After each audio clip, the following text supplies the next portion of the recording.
Olá, tudo bem? A inteligência artificial ampliou bastante o nosso poder de resolução de problemas. E hoje nós vamos agregar duas ferramentas importantíssimas para que a gente possa resolver um problema real de modo mais efetivo, que é o Design Thinking com a inteligência artificial. Vamos lá? O Design Thinking, na verdade, é um conjunto de passos que a gente pode seguir para organizar as nossas ideias. Eu tenho um e-book chamado Design Thinking na Escola. O link você pode ver aqui na descrição. E aqui eu coloco um pouquinho, né, a respeito do Design Thinking, né, porque ele é importante, relaciono com a taxonomia de Bloom. E coloco para vocês também um passo a passo de como vocês podem aplicar isso daqui na sala de aula. O primeiro deles é organizar os grupos de trabalho. Você pode pegar a sua sala de aula, organizar em grupos.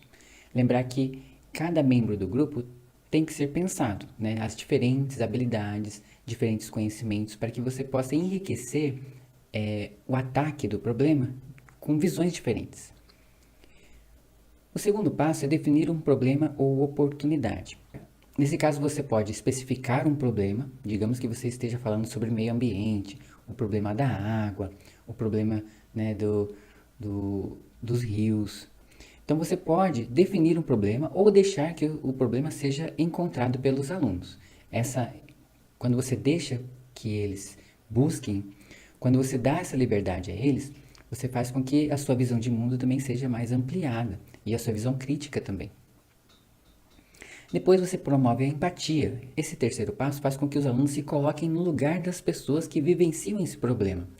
Então você pode fazer com que eles façam entrevistas, eles pesquisem a respeito do problema, das pessoas que vivem, né, das pessoas que sofrem com esse problema. Então, por exemplo, nós, de algum modo, temos um problema com a água, né? Seja porque chove bastante, seja porque falta. Então, nós temos diferentes sazonalidades em relação à água. Depois você faz um brainstorm com seus alunos, faz com que eles tenham várias ideias a respeito da solução daquele problema. Primeiro, veja que a gente identificou o problema, depois a gente vivenciou o problema pensando que nós estamos lá naquele meio, e agora a gente vai fazer uma tempestade de ideias, um brainstorm. Nesse caso aqui, eu gosto que os alunos tenham, né, sejam libertos, geralmente, das nossas limitações. Pense que você tem todo o tempo do mundo, pense que você tem todo o dinheiro do mundo.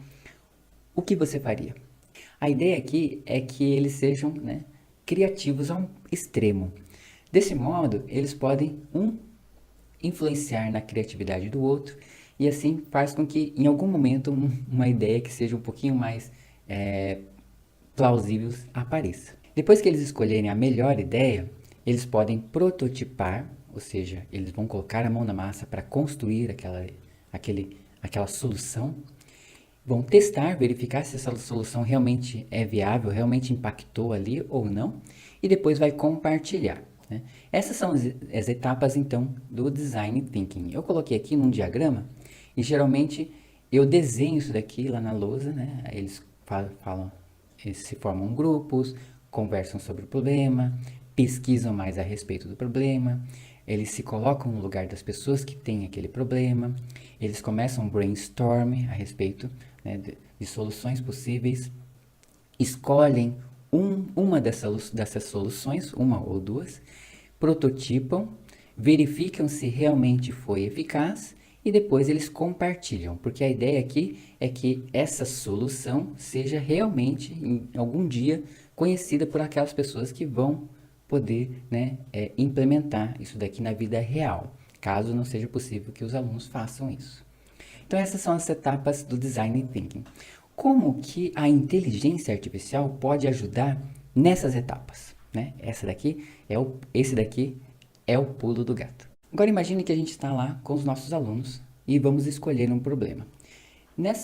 Agora em março, né, no começo de 2023, o Brasil foi atacado por violentas chuvas, muitas chuvas para todo lado e várias notícias de alagamento, de desabamento, de árvores caindo, pessoas realmente sofrendo bastante com o problema de muita água, né? Muita água que cai do céu. Então, O problema do alagamento atualmente é um problema sério. Digamos que eu queira, né, pensar em algum desses problemas que os alagamentos, né, têm causado. Tenho a impressão que os alagamentos têm aumentado nos últimos anos. Veja que isso daqui é uma pergunta que eu poderia ter feito no Google. Só que daí, qual que seria a resposta do Google ou do Bing normal? Ele me daria um conjunto de sites com essas palavras-chave: alagamentos, Sorocabas, aumento. E o que essa inteligência artificial faz? Ele vai buscar isso daí para a gente também, na forma de notícias, só que ele vai nos dar um resultado no formato de uma resposta aqui, né? Na verdade, ele vai analisar esses sites e vai elaborar uma resposta para a gente, como se fosse uma pessoa. Veja aqui que ele está procurando por alagamentos em Sorocaba e agora vai gerar uma resposta.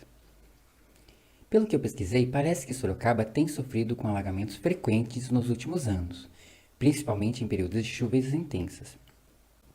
Veja que aqui ele já colocou causas, né? Pelo menos 3 causas para esse problema. Então, realmente, a gente tem uma comprovação aqui através desses sites de que há um problema realmente que tenha ocorrido nos últimos anos, pelo menos nessa região. E também falou do nível do rio Sorocaba, que é o lugar onde eu passo lá sempre para ir para o trabalho. Será que ele pode nos ajudar agora que a gente realmente identificou um problema, né? Que é aquele primeiro passo, identificar um problema. Agora vamos pensar nas pessoas que vivenciam esse problema, né? Que tipo de prejuízo essas pessoas têm? Vamos pensar aqui um pouquinho melhor. No rio Sorocaba, né? Com alagamentos causados pelo aumento do nível do rio Sorocaba.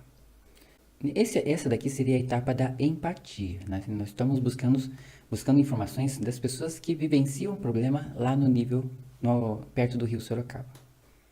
Perda de imóveis, eletrodomésticos, roupas e documentos que ficam danificados pela água, aqui tem algumas notícias sobre isso.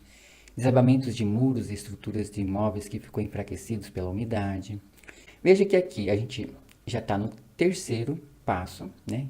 Cite 10 ideias, né? 10 soluções para o problema dos alagamentos do rio Sorocaba. Olha, ele falou que ele não é um especialista em engenharia hidráulica ou ambiental. Olha, já está se colocando assim, puxa, eu não sou especialista nesse assunto, eu tenho aqui um pouquinho de humildade, né? Mas, pelas notícias, ele já deu algumas possíveis soluções. Ampliar o desassoreamento do rio e dos córregos que desagam nele, né? E geralmente eu vejo ali andando de carro, quando está seco, que tem realmente, né, uma máquina tentando desassorear os rios. Então isso já está sendo feito. Construir ou ampliar reservatórios de contenção ou piscinões. Realmente tem ali no comecinho, né, a construção de um piscinão que eu vejo. Monitorar e controlar a vazão da represa Itupararanga. Então lá, outro dia eu conheci essa represa. Bem lá um pouquinho afastado existe uma represa que abastece esse rio. Reforçar ou reconstruir pontes e travessias, ampliar ou substituir redes de drenagem, limpar regularmente os bueiros, recuperar e preservar áreas da mata. Então tem várias aqui soluções. Mas eu não vejo nenhuma assim muito criativa. Por quê? Porque ele colocou aqui coisas que estão já nas notícias, né? Veja que aqui no comecinho e vai aparecer o modo criativo, equilibrado ou amplificado, né? Então você pode ver aqui que o criativo ele vai realmente colocar coisas que ele pode criar, né? Que ele pode pensar e elaborar ele mesmo com base nos dados, né? nos conhecimentos, na base de dados dele. Equilibrado, né? Que ele faz um balanço entre um e outro. E mais amplificada, que é mais conciso e direto, ou seja, ele não cria muito, né? Então você tem que eu vou pedir para ele ser mais criativo. Se eu perguntar aqui, ele não vai saber o contexto, porque eu criei uma nova aba, então aquele contexto da conversa que a gente estava tendo vai ser perdido.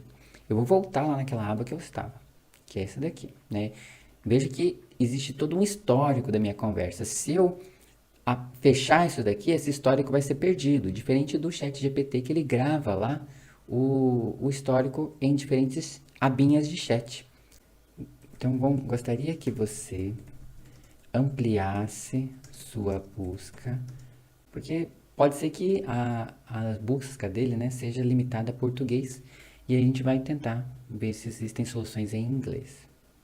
Olha que legal! Viu só que interessante? Então tem várias cidades aqui que têm realmente problemas com enchentes. E aí cada cidade tem um sistema interessante, né, de trabalhar contra esses problemas, né? Temos aqui o Watergate, um dispositivo feito de PVC, um dispositivo feito de PVC que utiliza a pressão da água para se estabilizar e criar uma barreira contra as enchentes.